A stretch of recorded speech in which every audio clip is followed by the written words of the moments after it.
तो बहुत सारे लोगों का सवाल होता है भैया बागेश्वर धाम में अपने विवाह या अपने कन्याओं का विवाह कैसे करवा सकते हैं, कैसे वहाँ पे नामांकन किया जाता है, क्या क्या इसका प्रोसेस होता है। तो सब कुछ आज की वीडियो में मैं बताने वाला हूँ। साथ ही कुछ लोगों का ये भी सवाल होता है भैया क्या कन्याओं का ही विवाह करवाया जाता है या फिर वर का भी विवाह करवाया जाता है, यानी लड़के लोग अपना विवाह भी करवा सकते हैं। कुछ लोगों का ये भी सवाल होता है कि क्या बागेश्वर धाम में कन्याओं के लिए वर और वर के लिए कन्याएँ खोजी जाती हैं।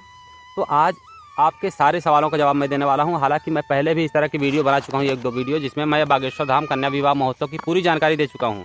लेकिन फिर आज आपको डिटेल से जानकारी देने वाला हूं, जिससे आपका कन्फ्यूजन दूर हो जाएगी। और आने वाले 2027 में कन्या विवाह महोत्सव लगभग 6 मार्च को शिवरात्रि पड़ रहा है, तो शायद 6 मार्च को पड़ेगी। तो उसमें क्या क्या करना है आपको पहले से ही जानकारी ले लेनी है। तो मैं आपको पूरी डिटेल से जानकारी देने वाला हूँ, आप ज़रा सा भी स्किप मत करना, वीडियो पूरा देखना। तो देखिए 1 दिसंबर से 15 दिसंबर के बीच में कन्या विवाह महोत्सव के फॉर्म फिलअप किए जाते हैं।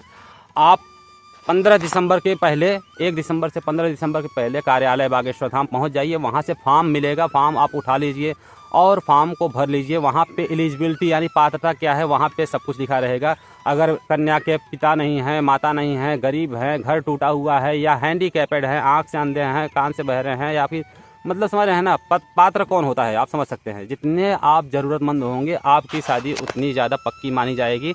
ये आप पहले ही सोच लीजिए कि आप एलिजिबल हैं कि नहीं हैं, क्योंकि 50,000 भी लोग यहाँ पे फॉर्म भरते हैं और शादियाँ 200, 300, 400 ही करवाई जाती हैं। तो भैया लगभग 98% लोगों की कटैया छटैया हो जाती है। कब कटैया छटैया होती है ये भी मैं आपको बता देता हूँ। तो 1 दिसंबर से 15 दिसंबर के बीच में फॉर्म भरे जाएंगे और उसके बाद में 15 दिसंबर से 31 दिसंबर तक, लास्ट दिसंबर तक आपके घर पे सर्वेक्षण टीम जाएगी। और आपने जो भी पात्रता वहाँ पे लिखा हुआ है, जैसे मैं गरीब हूँ, मेरे भाई नहीं हैं, मैं स्वयं हैंडीकैपेड हूँ, मतलब जो भी आपने गरीबी अपनी कमजोरी दर्शाई हुई है, तो वहाँ पे टीम जाएगी। और आपका मान लीजिए आपका आपने लिखा है कि मेरा घर भी नहीं है, तो आपका घर बहुत अच्छा खासा बना हुआ है, मेरे भाई नहीं है, भाई आपका बहुत बड़ा पैसा कमाने वाला व्यक्ति है और आपने झूठ लिखा था, तो आपकी वहाँ पे कटैया छटैया हो जाएगी, आपको निकाल दिया जाएगा, आप एलिजिबल नहीं हैं। इसीलिए सर्वेक्षण टीम जाती है, घर घर पता करती है। और इसमें बहुत बड़ा प्रोसेस बाकी है। आप एलिजिबल हैं, आप पात्र हैं, तो भी लगभग मतलब सबसे ज़्यादा, जैसे भूखा तो 10 लोग हैं, लेकिन सबसे ज़्यादा भूखा कौन है? एक दिन 2 दिन के भूखे कई 8 लोग हैं, लेकिन एक व्यक्ति है जो कि 10 दिन से भूखा है। तो हमें एक ही रोटी हमारे पास है। अब हम उन सभी को नहीं देंगे जो 24 घंटे से भूखे हैं, बल्कि 10 दिन से जो भूखा है उसको ही देंगे। तो ऐसे ही समझ लीजिए कि जो सबसे ज़्यादा बड़ा पात्र होता है, सबसे ज़्यादा ज़रूरतमंद, वैसे लोगों को वरीयता दी जाती है। उनकी भी कटैया छटैया हो जाती है जो ज़रूरतमंद हैं वास्तव में, समझ रहे हैं। मतलब आप सोच करके देखिए कि 50,000 लोग ज़रूरतमंद, 50,000 लोग फार्म भरते हैं, उसमें से कम 1000 लोग तो ऐसे होते हैं जो बहुत ज़रूरतमंद हैं। लेकिन 1000 लोगों की शादी नहीं करवानी है, हमें 200, 300 ही, 400 ही की शादी करवानी है। तो उसमें से भी कटैया छटैया करके जो बहुत ज़्यादा ज़रूरतमंद होते हैं सिर्फ उन्हीं की शादी करवाई जाती है। इसलिए भैया बहुत सारे लोगों को वहाँ पे एलिजिबिलिटी नहीं मिलती है। तो ये बात है जो निराश करती है। लेकिन अगर परसेंटेज में देखें तो 98% लोग वहाँ पे निकाल दिए जाते हैं। तो बहुत ज़्यादा ज़रूरतमंद हैं तो ही आपकी शादी पक्की मानी जाती है, या फिर सबसे पहले आपने फार्म भर दिया है तो आपकी एलिजिबिलिटी की चांसेस बढ़ जाती है।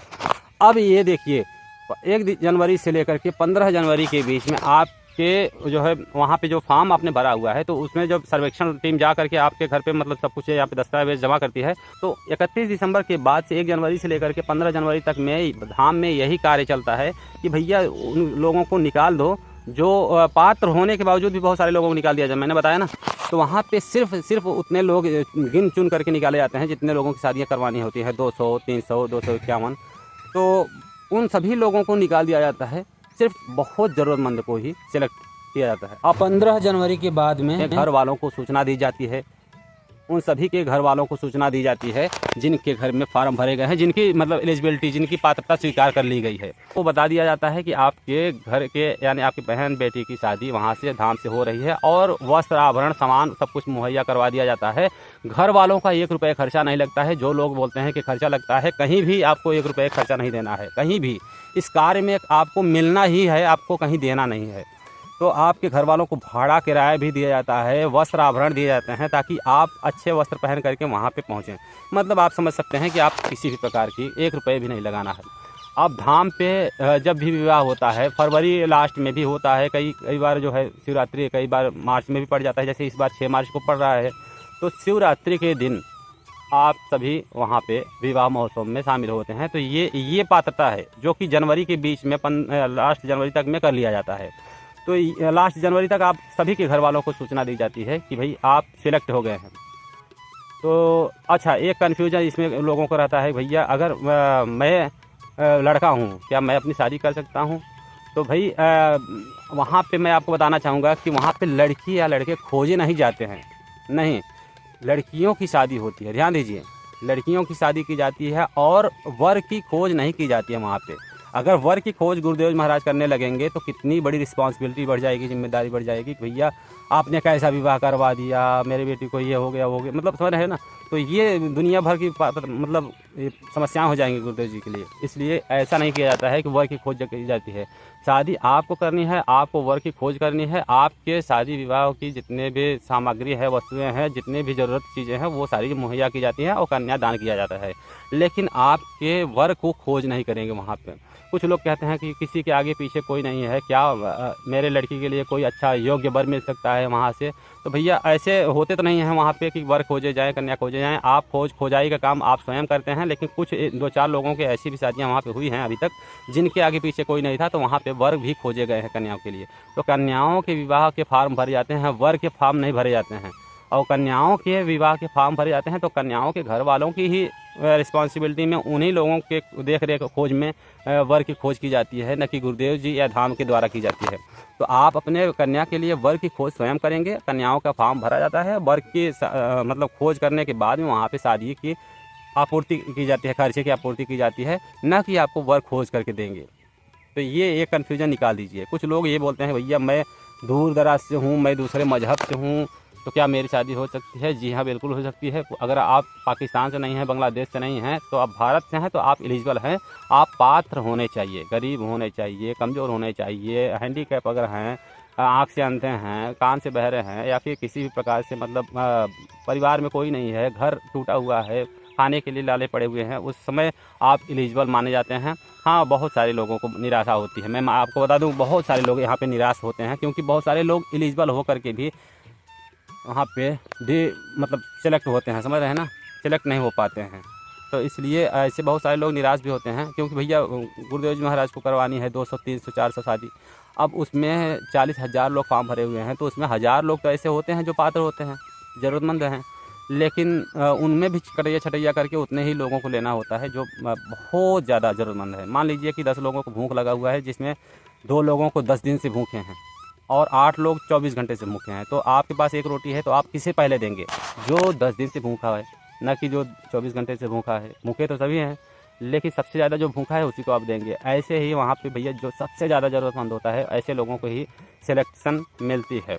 तो वहाँ पे कन्फ्यूजन दूर कर लीजिए। वहाँ पे भैया अगर धर्म, जात, मज़हब की बातें नहीं आती हैं, जो पहुँच गया, जिसका सिलेक्शन हो गया, आप टाइम से पहुँच जाइए, जल्दी से पहुँच जाइए और फार्म फिलअप कर दीजिए। आपके पास में सर्वेक्षण टीम जाएगी 1 से 15 दिसंबर के बीच में। सर्वेक्षण टीम आपका कार्य पूरा करने के बाद में 1 जनवरी तक में ये दिखा देती है कि हाँ, कौन पात्र है, कौन नहीं पात्र है। उसके बाद में 15 जनवरी तक आपके घर में जो है सूचना दे दी जाती है कि आप पात्र हैं, आप वहाँ पे शादी हो रही है आपकी बेटी की।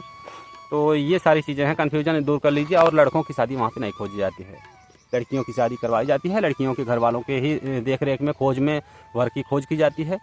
हाँ, और वहाँ से शादियों की सामानों की आपूर्ति की जाती है। तो इसलिए जो है ये सारी प्रोसेस है।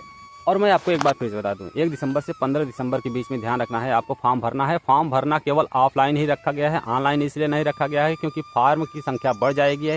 बहुतायत के लोगों की जो है सिलेक्शन होगी, तो वहाँ पे लोग निराश होंगे, इसलिए इसे फॉर्म ऑफलाइन ही रखा गया है। ऑफलाइन में ही 50 हज़ार लाखों फॉर्म हो जाते हैं, तो इसलिए भैया इस प्रोसेस को ऑफलाइन ही रखा गया है। आप जा कर के कार्यालय में ही इस पे फॉर्म भर सकते हैं। और इससे एक चीज़ और पता चलता है कि आने वाला व्यक्ति जो है वो पात्र है अथवा अपात्र है, वो उसके चेहरे से, उसके हाव भाव से भी पता चलता है। तो जो भी वजह हो, लेकिन ऑफलाइन ही रखा गया है। तो भैया ये कन्फ्यूजन अपने दिमाग से निकाल दीजिए कि वहाँ पे किसी भी प्रकार के पैसे लगते हैं, या वहाँ पे लड़कियों के लिए वर्क खोजे जाते हैं, या वहाँ लड़कों की शादियाँ करवाई जाती हैं। नहीं, वहाँ पे कन्याओं की शादी करवाई जाती है और कन्याओं के घर वालों के देख रेख में, उन्हीं के खोज में वर खोजे रहते हैं वो लोग। वहाँ पे केवल शादियों की खर्चाओं की आपूर्ति की जाती है। तो ये अपने कन्फ्यूजन दूर कर लीजिए। और भी बाकी जानकारी मैंने कई वीडियो में दिया हुआ है। अगर वीडियो की जानकारी अच्छी लगती है तो लाइक करना। मिलते हैं अगली वीडियो में जल्दी ही। जय श्री राम, हर हर महादेव।